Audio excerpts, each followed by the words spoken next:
be smart again. Make me sound smart. I want to be smart like Rick. When I grow up, I'm going to be smart like Rick Wilbur. Rick is smart. I was totally outmanned, and then alternate history was like, dude, I write zombie fiction. I know nothing. Oh, you know plenty. We're live on Twitch right now, so we're at our opening ceremonies. Here in the previous panel. Hi, guys. All right, I just looked it up. Yes. Oh, And the Air everybody's Force has slightly more aircraft than the Army, way more than the Navy.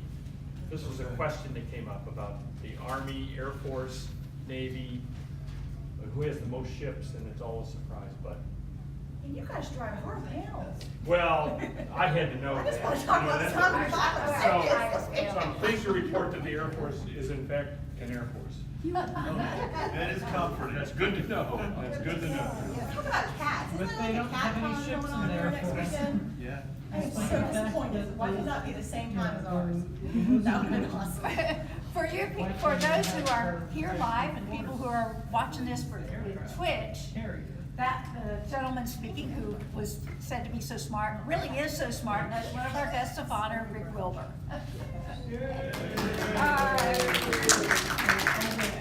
I want to welcome everybody here to our annual family reunion. You know, we're all weird cousins. I say it every year, but if you do any the ancestry stuff, we probably all are. You know, go far enough back, we're all related. So we're all weird cousins. And in fact, I went to a family reunion this summer of my cousins in Minnesota, and I think there were just more than there are in this room. So there are a lot of people. Kind of waiting for Jody. We lost Jody. Okay, well, we're going to go ahead and start because I have a few things to tell you. We have some events that you can sign up to do. We like participation, and there is a Wait, Don't Tell Me Necronomcon version. You can sign up to be a contestant on that. There's a main trivia quiz tomorrow that you can sign up for. There is a Vanish Name That Tune on Saturday night, which is something you can sign up for, and it's that's a lot of fun. That's right. I'm sorry, you don't sign up. Chris just corrected me, and that's right. That you just show up for, and there are prizes. You know, I'm not going to say they're expensive prizes, but there are prizes. I heard it, but I didn't. No, it's prizes. It's just prizes. People you buy know. Happy Meal for the prizes. Yeah. They pay for those. Free stuff is good, you know? Free stuff. There's lots of free stuff tonight at 8 o'clock. Let's make a deal. Let's Make a Deal tonight at 8 o'clock. Yeah, you can come and play Let's Make a Deal. That's a great thing. Later, really late tonight, we have a thing called the RCW Fight Show, which is Retro City Warfare, and it's a science fiction fight. So that's going to be at 10:30 in this room, which is also where Let's Make a Deal will be, in this room. So we've got lots, and we've got some panels. We've got all kinds of things going. So please look at your schedule, and then bemoan the fact that there are things you want to see most or both at the same time. Yep. Because that's what always happens. Okay. We're supposed to have some cookies later, so, you know, hang on, you can get some free cookies. And I'm gonna go ahead, we're waiting, like I said, we were looking for Jody. She's probably chatting with someone. So we're gonna go ahead and start. Our guests of honor are gonna each tell us a little bit about themselves instead of me saying all the wonderful things about them, which you can read in the program book. So we're gonna start with Mr. Smart. That's gonna be his new nickname now. Lord isn't knows it? when I'll be able to. We're gonna call him Agent Yeah. Agent 86. That's so smart. Okay, so Rick Wilbur, we'd love for you to tell us, you can stand up if you like, and tell us a little bit about yourself and why you're here. I think I'll sit. I'm Rick Wilbur. I'm a longtime attendee at Necronomicon. I was thinking that I was at an earlier panel, and I had no idea when the first one was that I came to. How long ago? I don't know, so it was probably in the 80s. In the mists of time, right. Yeah. So, and I'm really delighted to be one of the guests of honor. I'm a science fiction writer and a teacher, and I have several novels with Tor and some books coming out with New Word City. Write a lot of short fiction of various lengths, mostly for Asimov's, but for all sorts of other places as well. Spent a great deal of my career when I wasn't teaching, working at newspapers. You remember newspapers slowly disappearing. Although we're very lucky in Tampa Bay to have a newspaper that is relative to the field is doing very nicely. Sticking around and doing a very good job. So my interests are, I guess, in science fiction. I've been writing a lot of alternate history the last 4 or 5 years. I'm from a baseball family. My father was a major league catcher, and then a coach, and then a scout, and a AAA manager for years. So I grew up in baseball, and baseball sort of permeates a lot of my writing. And somehow I've managed to write a number of stories about a famous baseball player from World War II named Mo Berg. There was a movie out about him recently. Who was a spy. In our timeline, was a successful spy during the war.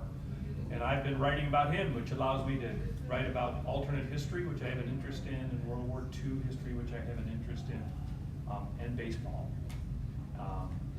Sort of those things sort of maybe limit the appeal, but that's what I enjoy writing about. So current projects are, I have, there's a publisher, New Word City, that is publishing an anthology I've edited.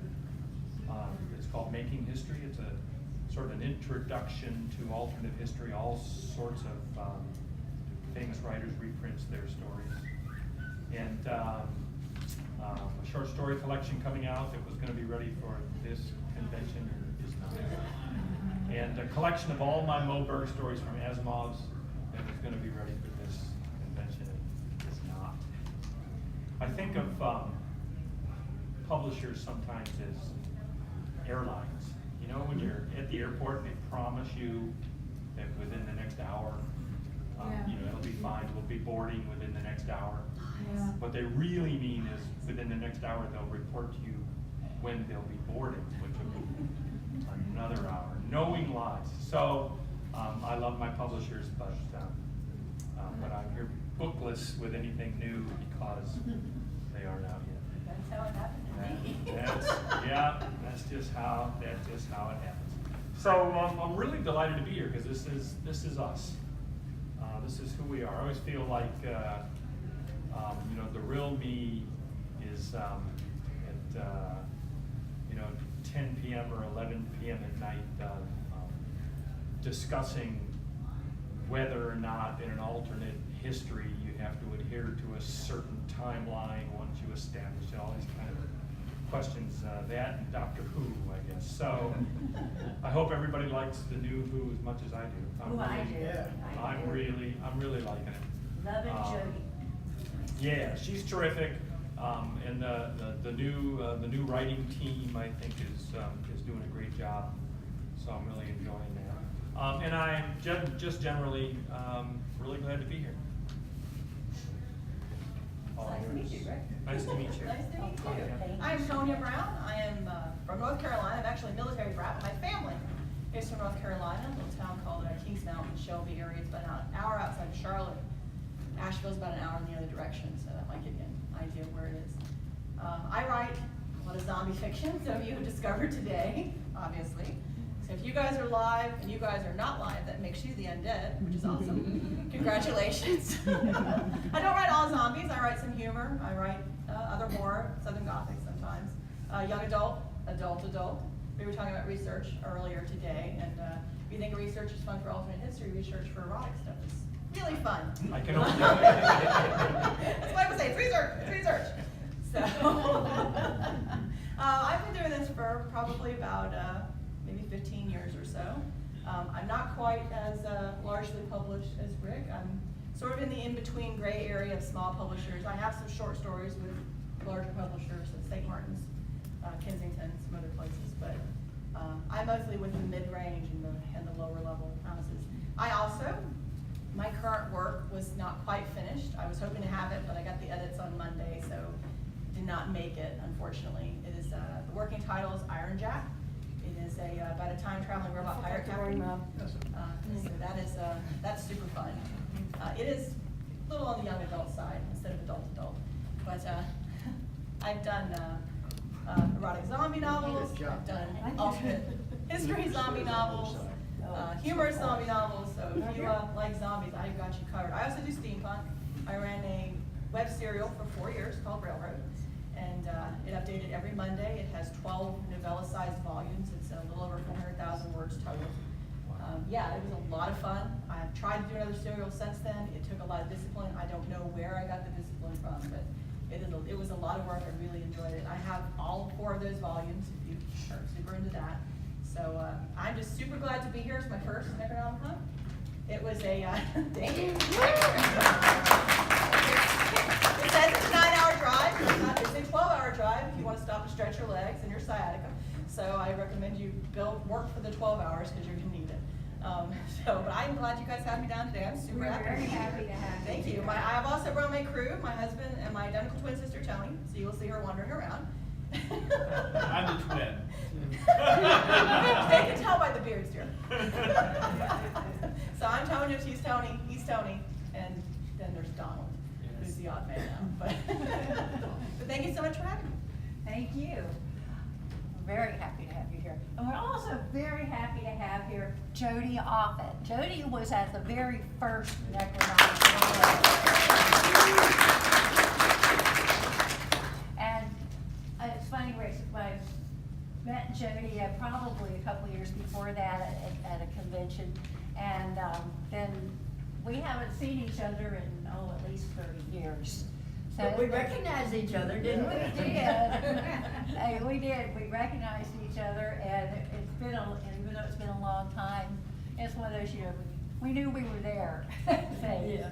So I've asked Jody also to talk a little bit about being at the first Necronomcon and about herself and her activities in fandom. And you can also read about her lovely accomplishments in our program book, and I encourage you to do so. Thank you. In the first place, I'm flattered and excited to be here. So happy to be here. I really don't remember so much about that first one. I mean, When was it? What year was it? 1982. that's a long time ago. Anyway, but I know I had a wonderful time, or I told her she was allowed to say we were in a ratty hotel, because we were. I don't remember that either. I have been, I used to go to a lot of cons. They don't have so many anymore, but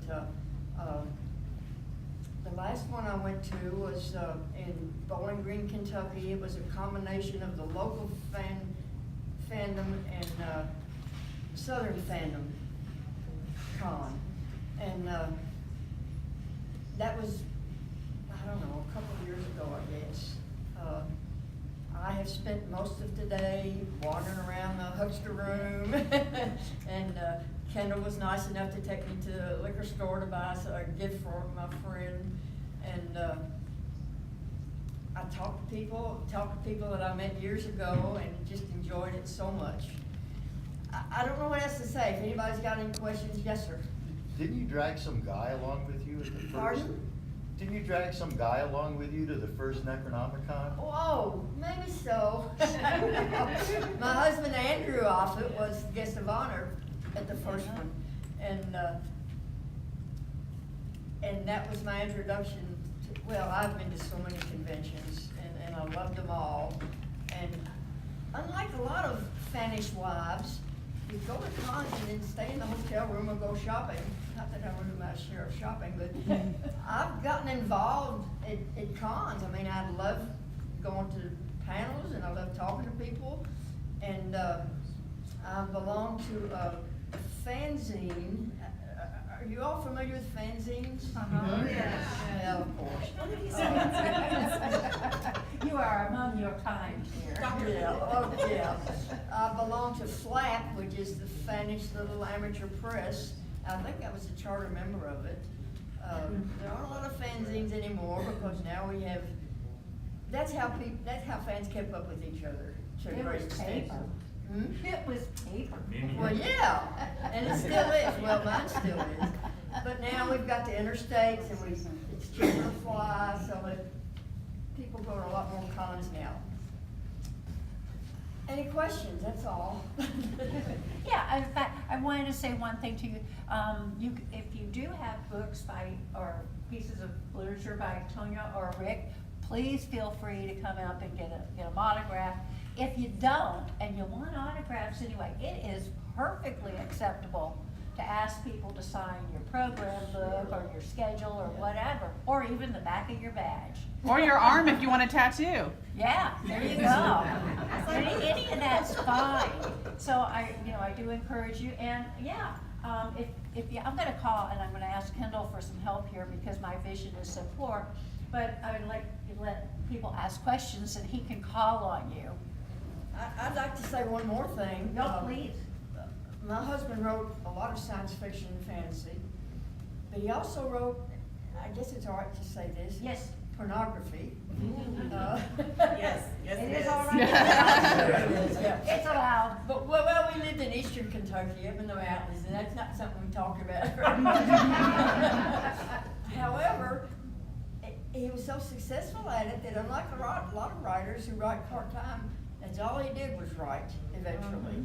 And we raised 4 children, and we brought them all to cons, and they kind of grew up at conventions, and they don't go to cons anymore. I don't know why. They all live in places where they have conventions, but they're just not.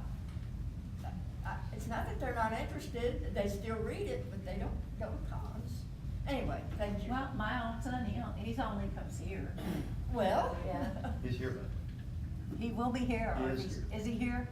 And just wait till y'all see him tomorrow night at the costume con. Just saying, Oh. those of you who've seen him before, you know you can expect something interesting and form-fitting. that makes it interesting. Yeah, that's it. Well, he's got more. And I'm gonna ask Kendall to come up here, and I'm gonna go be sure that the cookies come. What? Cookie. What am I supposed to do? I have no You're idea. gonna call on people who ask questions. Okay. Well, they will. Questions? Yeah, raise hands, and Kendall will call on you, and I'm gonna go check on the cookie situation. That would be a good title of the book, The Cookie Situation. Write it. Dibs. The cookie dilemma. Will the cookies arrive in time? Well, I'll have to mention that one of the series of the somewhat pornographic, they were tame by today's standards. Andy wrote as John Cleave. Yeah, and well, he wrote the first one and put his own name on it. And then a writer, I can't remember the guy's name, but he lives in Texas and he's single. And he said, you know, you live in eastern Kentucky in a Bible Belt, you might want to not use your own name. So he started using John Cleave, and he got, well, the John is pretty simple to come by, but he was sitting at his desk and he looked down and saw Cleveland, Ohio, and that's where he got the Cleve. Oh. Which is interesting, yeah. And one of his books is called Joe Danera, which named after me. Well, it seemed to me that he used the word cleave quite a lot in I think almost all of, yeah. and also every single one of the books had a poem that was Oh, no, written. that's a different series. No, it's not. Spaceways, Yeah, so I'm talking about John Cleave. yes, Oh, Plus you've had Spaceways, your, right. Oh, I'm sorry, never mind, I should shut up. Never mind. so Ready. anyway. On that note, the before cookies I have was arrived. So rudely interrupted. Every one of them has a poem written by Ann Morris in the front of it. And he asked her, you know, mother, at that time, wife of a high school teacher, do you mind having your poem and your name in the front of these books that have all this interesting information? And she said, oh yeah, that's great. So if you ever find the Spaceways by John Cleave, Ann's poem is in it also. And for those at home, he wasn't actually being rude to some stranger. That was his wife, so it's okay. His Before I was so wife- rudely his- interrupted. His wife was rude and stuff, a little dumb. You know, I doubt if very many, it's hard to find any of Andy's books in used bookstores because people buy them and they hang on to them. both the pornography and the science fiction. They just keep them. That's a good thing. She said, I have them all. So, what names should we look for more interesting?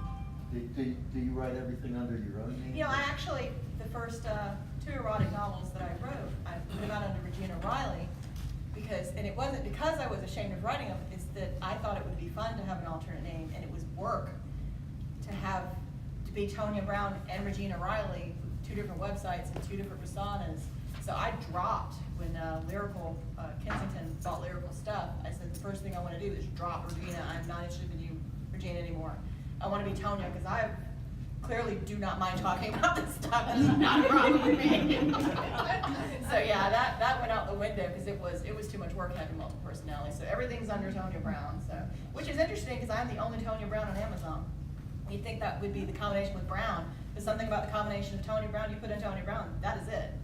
There's someone, Tonya Brown, with an E on the end, unfortunately for her, because it stops it, when you start typing it, it stops at Brown, and I come up, so good for me. Sorry. Oh, that's right, Google's our friend. Exactly, yeah, you put Tonya Brown and it fills out Tonya Brown, like, yay. It comes up very quickly on Audible too. Yes, You it got a does. question in the audience? Yes. Terry. Tonya said something that made me think. I know in the past, the bookstores really wanted authors who were writing in different genres to have different names, because otherwise they just went, oh, we don't know where to file you because we don't know if this goes over in YA or historical or wherever. So is that not a problem anymore? Or do you just go, whatever? I don't have a problem with it being independent, smaller. My audience is really willing to accept anything, well, within reason, that I write. But I haven't had too many people that are surprised that this is a zombie comedy and then this is a young adult time traveling series. I think they like my voice, so they are really willing to read anything. I think maybe if I was larger, it might be a problem. I can see where that is a problem. Rick might have a better answer for this. Do you feel like you would use alternate? I can tell you, I very rarely do that. But my problem when I was first starting to write is one of America's greatest poets of the last century is Richard Wilbur, W-I-L-B-U-R, and I spell my name E-R, commonly misspelled. And so I had to dodge Richard Wilbur, the poet. So I chose, for a long time I wrote as R.A. Wilbur. And some of that stuff is still around. That's mostly journalism, mostly writing for newspapers. And there was a time, I'm still a professor. I teach at the low residency genre writing MFA program at Western Colorado University. Really ambitious program if you're interested in getting an MFA in genre writing and writing science fiction or fantasy or westerns. This is the place for you to go. But I was a journalism professor for many years. I write college textbooks. I've written a number of textbooks. I have one out very recently. And all of that is as Rick Wilbur. And then I had a chance, this is a good 25 or 30 years ago now, I was asked to write some stories for the National Enquirer. That's like my dream job. Seriously, this is who I want to be when I grow up. Surprisingly good money. It was such good money just for writing little bits of nonsense that I thought, well, I can write a little bit of nonsense and call it poetry, and I get paid in like 3 free copies. or I can write for the National Enquirer and get like bucks, So, but I couldn't put my reputation as a writer and as a journalist and a professor on the line. So for a time I became Jefferson Hale. which is very patriotically National Enquirer, and it was the nearest street corner to where I lived. I lived on Hale Street, and a couple hundred yards away, Jefferson Street went by it. And so Jefferson Hale I don't know, you probably can't find it anymore. It's a long time ago, but wrote for the National Enquirer, which I found really interesting to work for, because inside the National Enquirer you know, I was a freelancer writing it, but inside, I mean, they're calling it, it was all very serious business. They were not laughing at themselves. It was, you know, we worked for the Inquirer. But I was afraid to tell anybody at work that I was doing this. So there's some old Jefferson Hale stuff around. And I wrote some middle grade books as Robin Aaron, because my wife's first name is Robin and our daughter's middle name is Aaron, A-R-A-N. So that just struck me as Yeah, a cool, fun thing yeah. to do. But almost everything has been Rick Wilbur, which was slightly problematic in that some of you in the room may know that there are some literary mainstream people that look down a little bit on science fiction. And there was a time, this is a true story, and I won't say what local major urban university I'm talking about. But I wanted to move from the journalism department to the English department and teach creative writing for them. I just really fall in love with creative writing, and journalism was in trouble. Newspapers were in trouble anyway. I loved working for newspapers. So I applied, and I was not told this, but the person who supported me in this effort was told that they didn't want one of those in their department. And I thought, there are a number of things that could be. And I want to think about, they couldn't, but I was made to understand that the last thing they would want in their department was somebody who was interested in science fiction. Did you know Professor Sanders? Yes, Yeah, he taught science. yes, he did, Yeah. and he taught science fiction, or It's was in the great. 80s, And right? who were the others? Oh. This is all much more recently. We had the literature Yeah. of the occult, and it was, oh my goodness, Dr. Heim. Heim. Right, Heim yeah, I and, knew Heim as well. and, Zabar. Yeah, Dr. and Zabar, yeah, I knew that. Dr. Yeah. Cora Zabar But, and Dr. Iorio. Right. Yes, and I remember going to see Sanders. Yeah. Was he Native American? He said so. Yeah, Yeah. and I went to see, this is another true story, he's long gone, but I went to see him, and at the time I had published 3 short stories, this is a very long time ago, early 1980s, in Analog, and some other magazine, and in Asimov's, which is very, very recently had started up as a publication. And I told him that I wanted to just, I told him I just wanted to take a class and sit at your feet and learn. And he said no. Yeah, I never quite understood what that was about. He sort of got angry at me. I think maybe he'd been through so much that he was tired of people who wanted to be science fiction writers looking to him as the font where you could go and be a science fiction writer. Oh, I'm so sorry. In recent years, science fiction has become much more respectable on many, many campuses. But when they called me up and offered me a chance to join the faculty at Western Colorado in genre fiction, MFA, Yeah. I took a couple of seconds to get over being astounded that they had asked me. And I said, yeah, So absolutely. you're gonna do it all online? Yeah, no, I do it, it's a low residency, so it's all online. Working with a couple of thesis writers right now. For your thesis, you write a science fiction or fantasy novel. Can you imagine getting your master's thesis doing it? I would have killed for that.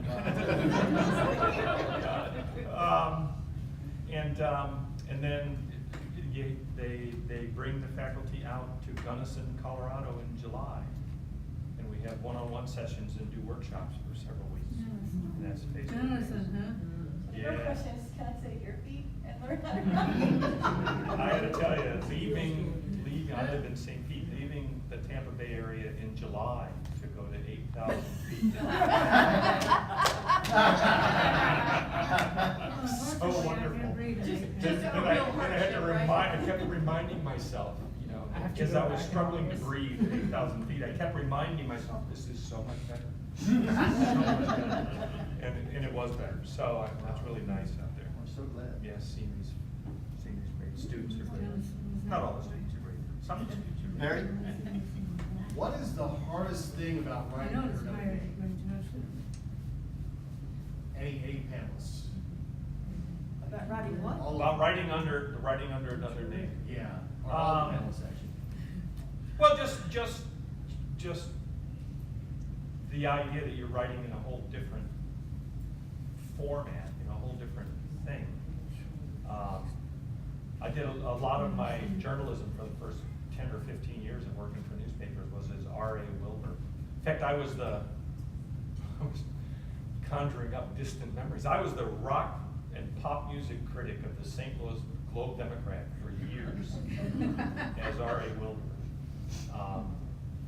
And I had been in an elementary school orchestra. That was like everything I knew about music. That's all I knew.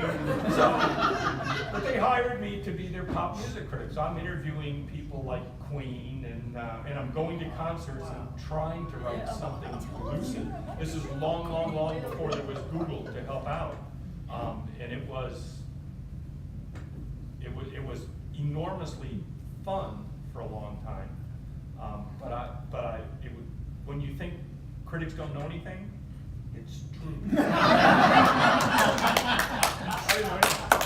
didn't know anything. Well, that sounds pretty good, so I tried to review it. No art thing or whatever. Yeah, I know what I like, kind of like,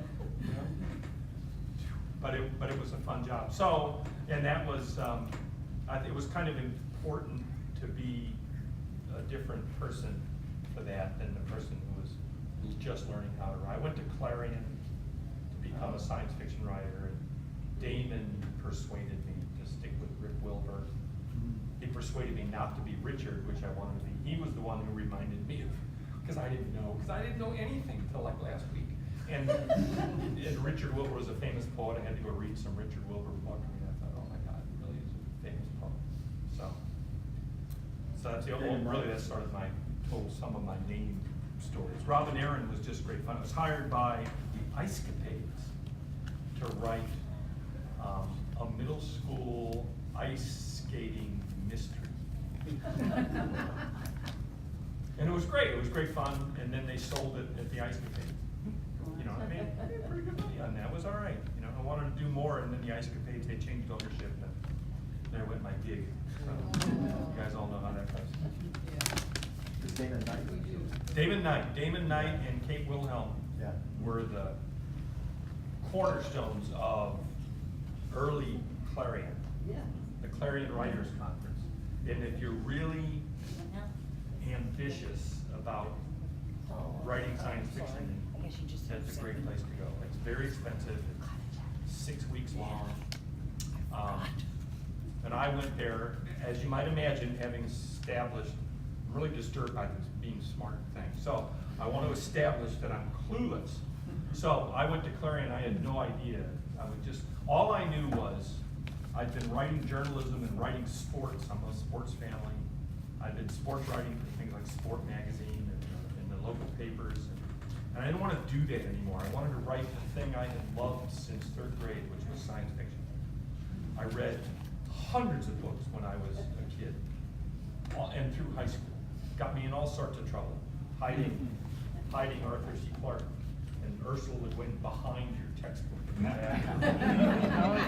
Because I read the textbook the first day, done with that. Now, instead of Latin class, I was reading Left Hand of Darkness, So, the point was I decided that's what I wanted to do. So I quit sports writing. I quit my teaching job at the time. I went to Clarion and decided I was going to make it as a writer. And the problem with making it as a writer when you're primarily writing short stories is that you just get very, very hungry.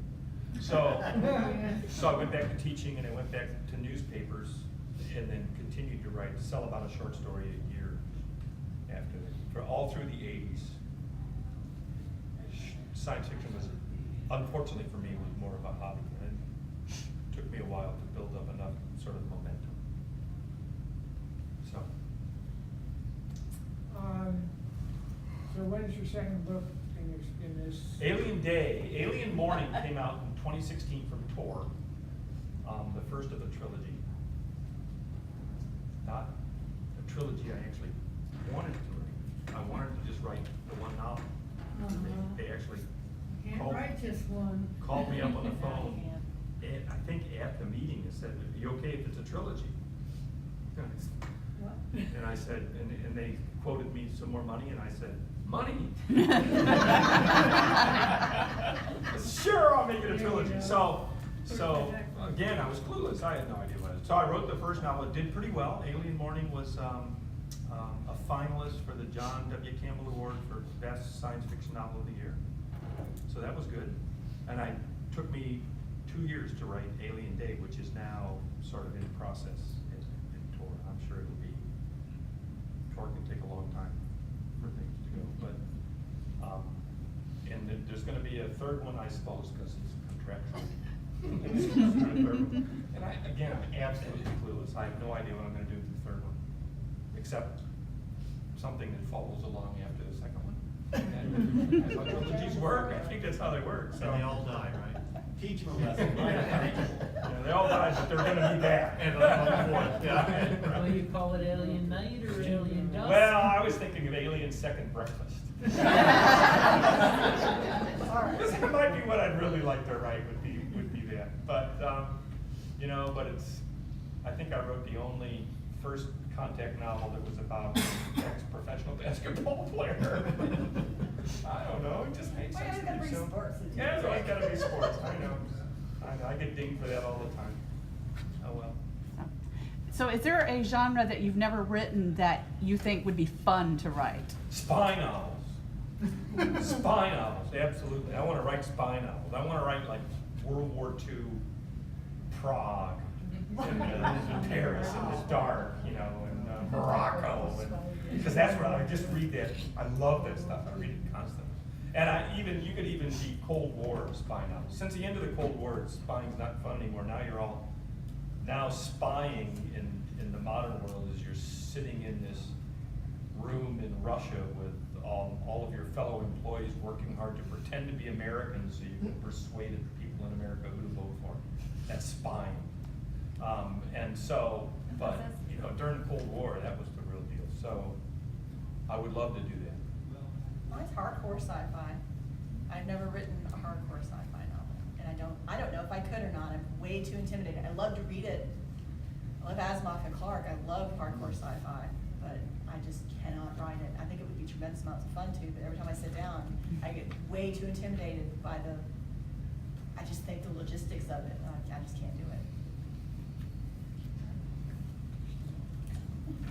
Jay, how far back does your experience with fandom go? Did you ever do any fanzines that were? Talk to me? Yes. Jody. Jody. Yeah, Yeah. were there any? I forgot to write my name. Were there any? The first convention I ever went to was St. Louis Con. St. Louis Con, I was there. That was my first convention. Okay, what year was that? 1969. I thought it was 68 or 9. Yeah. And Small world. Small world. We probably were up and down in the escalators near each other, so, cool. And my husband worked for Procter & Gamble, and we drove a company car, but we didn't want to, or maybe they didn't want us to drive that far. So a friend lent us a car. I'd never crossed the Mississippi. I'd barely been out of Kentucky. But, Wow. and I met some really nice people. And one man, I forgot his name, he was a native of St. Louis. And we sat in the lobby of that hotel and talked about everything, fanzines, fandom, and anything else that came along. And everybody walked by. He Don was so Brazier, nice. do you remember Don Brazier? Oh, sure, yeah. He was the head of the Science Museum in St. Louis and a huge guy in fandom who published a couple of different fanzines. Yeah. That might have been him. He was No, like, no, this is a professional writer. oh, all right, in St. I Louis. can't remember. Where's Jim Gunn from? I don't know, I I'll tell you associate that him list. with Yeah, I think so too. You're But up in anyway, medical this science. man was so nice to me, and I appreciate it so much, and that's another thing, first time I ever saw a man without socks, and I got on the elevator, there was Bob Silverberg wearing sandals. I know, well, this is a long I'm a time ago. Floridian now, I've been a Floridian since 1980, you don't wear socks. Yeah. It was a eye-opener. That's the Rick and Morty. Yeah. Did you ever use a mimeograph, and would you describe it, if you have, would you describe the horrors of it?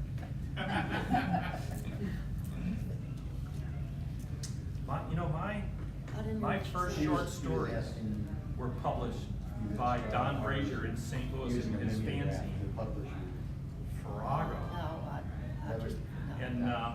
And that was, I was publishing sports stories in Sport Magazine, which was then along with Sports Illustrated, the top magazine in the field. It didn't mean much to me. Sports didn't mean much to me. It was like too easy. And then he published that in his fanzine, read by, how many people do you think read a mimeographed fanzine in 1975? A few hundred, yeah, maybe, right? It was so exciting. I thought, this is what I want to do.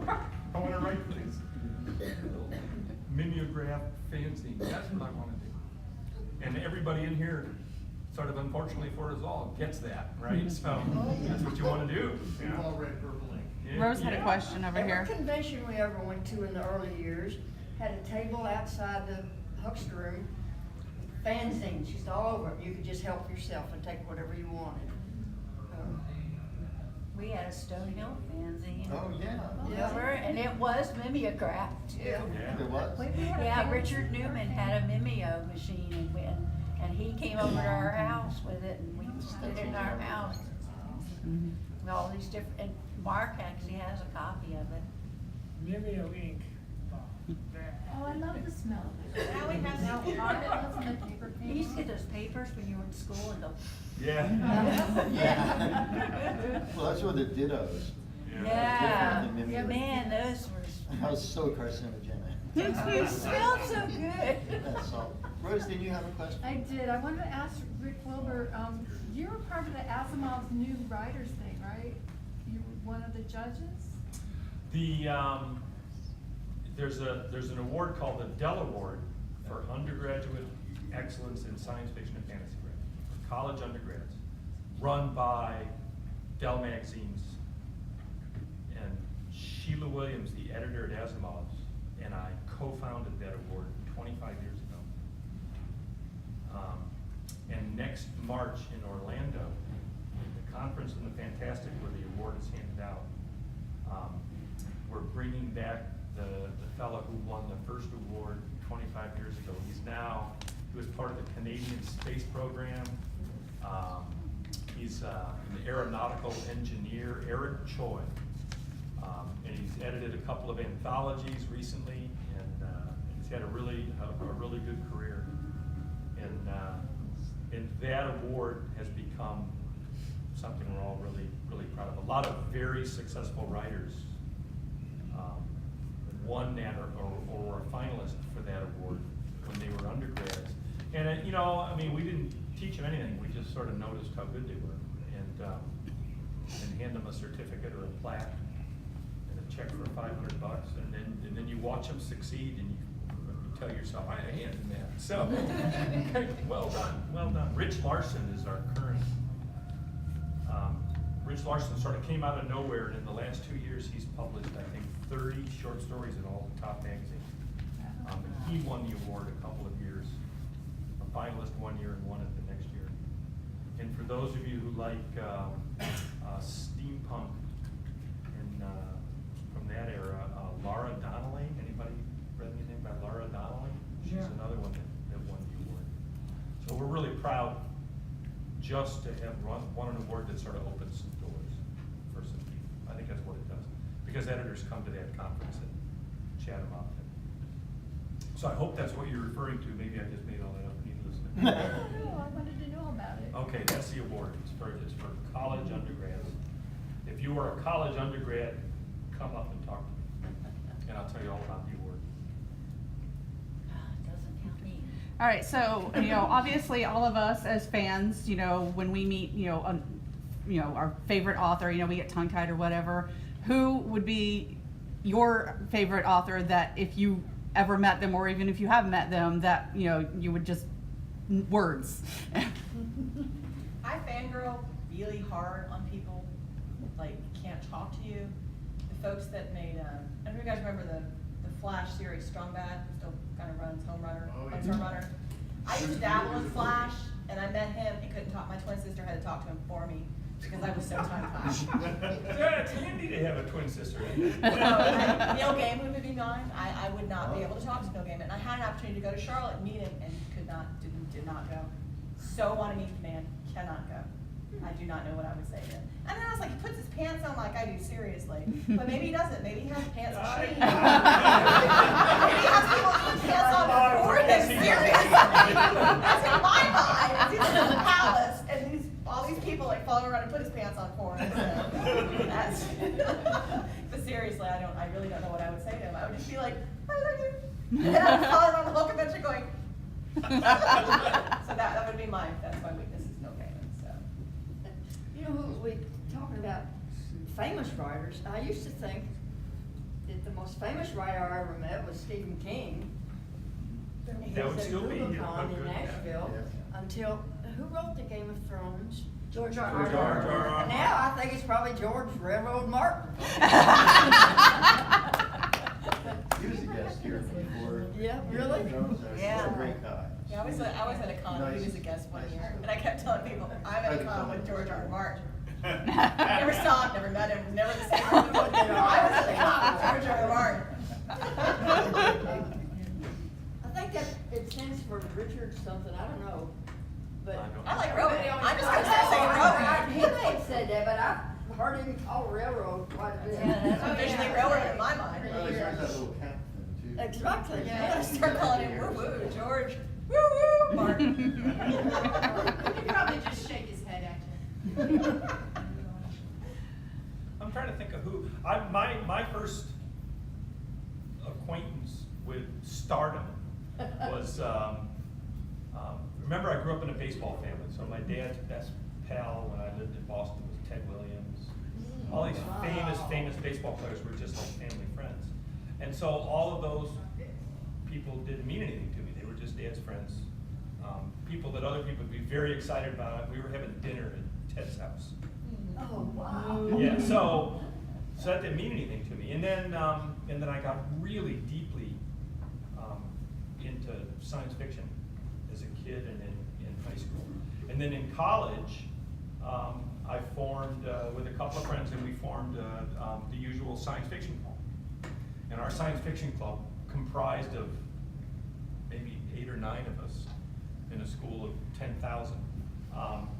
We decided at the very height of his fame in 2001, we were going to invite Arthur C. Clarke to come to our campus.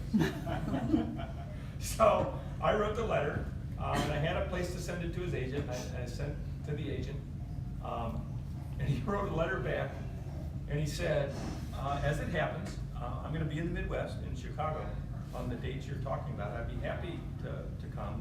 The fee is so much, and I'll come to your campus. we went berserk. We freaked, totally.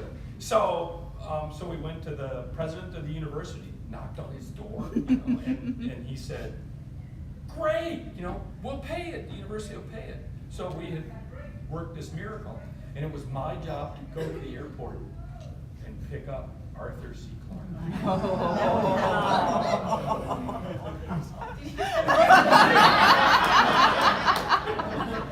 I remember it so well. I could not speak. It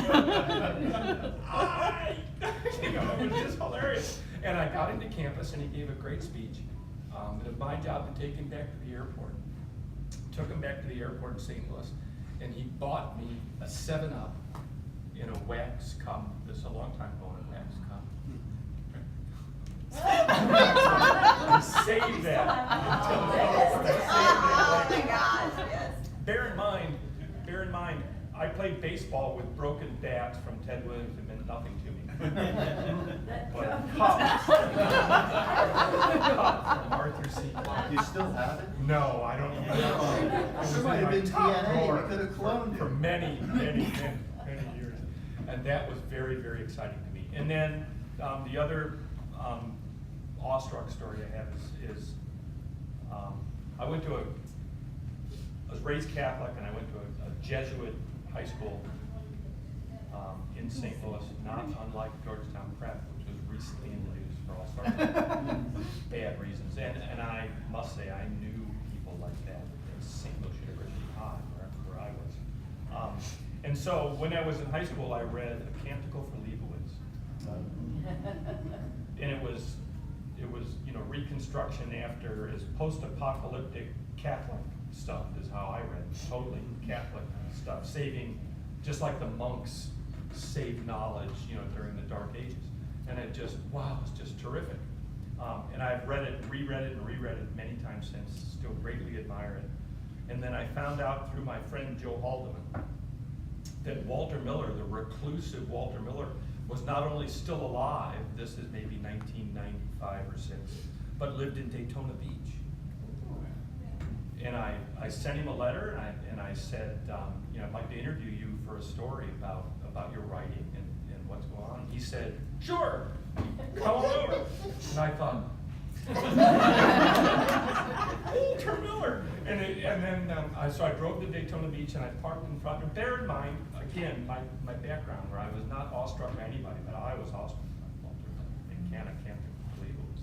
And I parked in front of his house, this nice little house in a nice little neighborhood, and he lived like an absolutely normal person in Daytona Beach. I didn't know what I expected, but it couldn't possibly be normal. And my friend Joe Haldeman lives in a really nice house in Gainesville. It's hard to understand that these great icons actually live like in houses, With their pants machines. Yeah, so I went in, so I went in to interview, and we had a fabulous conversation. And he explained how he'd never been blocked. He was just working very, very slowly on the sequel to A Canticle for Leibowitz. This is like 1995, and it came out in, 1960? Just taking his time. And would I like to read some pages from the manuscript? Stroke out. I was literally dizzy. I couldn't believe it. So he handed me these typewritten pages. I can't really recall anything I read. This is a true story. I was pretending to read.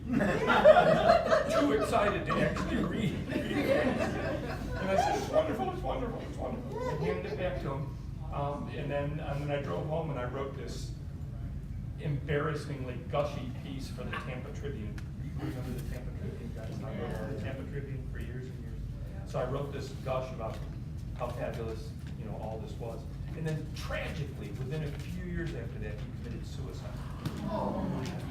And I thought, well, I had my moment, right? But that was a moment where I was absolutely speechless, awestruck, that I was in the presence of the guy that wrote this novel that meant so much to me 35 years before that. And the novel still speaks to me. Every time I get interviewed about what novels have meant the most to me, I always mention A Canticle for Leibowitz. And so I have very clear memory of that day, and the clearest memory of all is that I was unable to read his manuscript. I had to fake it in front of him. I had to wait until the right amount of time had come and then turn the page. Because I absolutely, my blood pressure, God knows. I was just totally faking it for a couple of hours. All I could do to take some notes. It was just really, really awesome. Well, I guess our time is up. Thank you so much. There are cookies in the Here are- back. So